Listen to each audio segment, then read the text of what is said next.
veremos las tensiones y fuerzas de rozamiento. Las tensiones son fuerzas que aparecen en las cuerdas. Si yo considero el montaje de la figura y veo que este objeto tiene un peso y además que no se mueve, eso quiere decir que debe aparecer alguna otra fuerza para hacer que el sumatorio de fuerzas sea igual a cero y que por tanto la aceleración sea cero.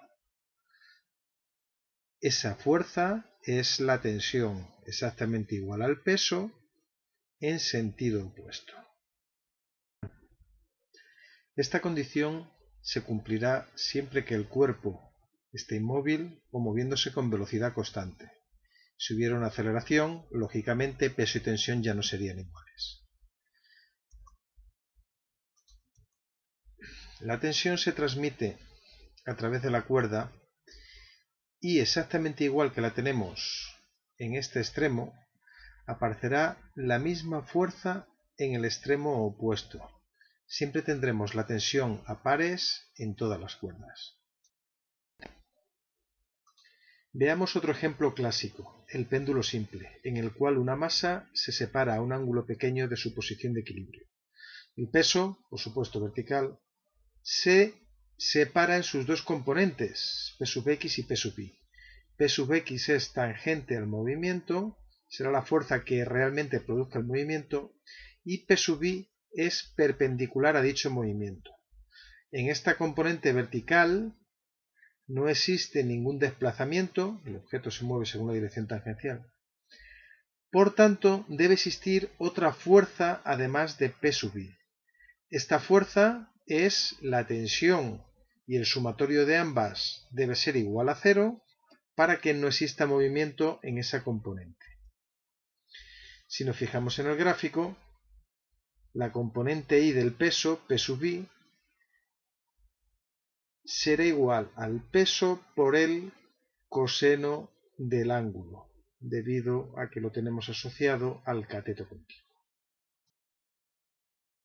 El rozamiento es la fuerza que aparece cuando un cuerpo se desplaza sobre una superficie y representa la interacción entre ambos.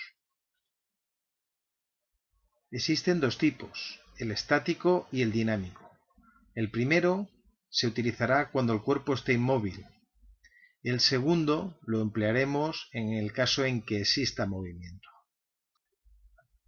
La fuerza de rozamiento se representa como una flecha en la parte inferior del objeto que se desliza, en el sentido opuesto al del movimiento.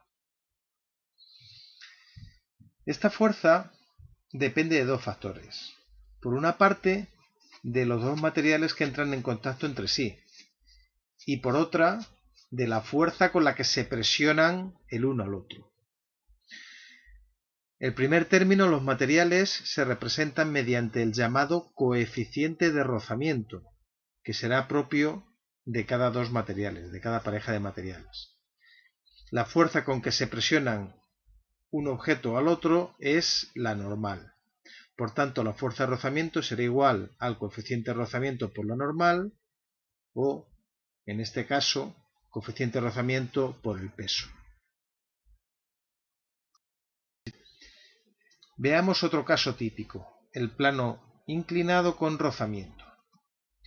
La fuerza de rozamiento, como dijimos antes, es igual a el coeficiente de rozamiento por la normal.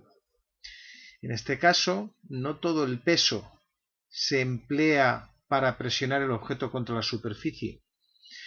P sub y es lo que presiona el objeto, mientras que P sub x es lo que produce la fuerza que produce el movimiento. La normal es igual a P sub y, por tanto la fuerza de rozamiento será el coeficiente de rozamiento por mg coseno de alfa. Si quisiéramos calcular la aceleración de este cuerpo, pensaríamos en primer lugar que el movimiento se produciría sobre el eje X. Tendríamos, pues, que aplicar la segunda ley de Newton en este eje. La masa por la aceleración será igual al sumatorio de las fuerzas que actúan en esta dirección. Si consideramos positivo la dirección del movimiento, tendremos que la masa por la aceleración será igual a la componente X del peso menos la fuerza de rozamiento. Y si descomponemos, tendremos que P sub x era mg seno de alfa menos la fuerza de rozamiento, que es el coeficiente de rozamiento por la normal, mg coseno de alfa.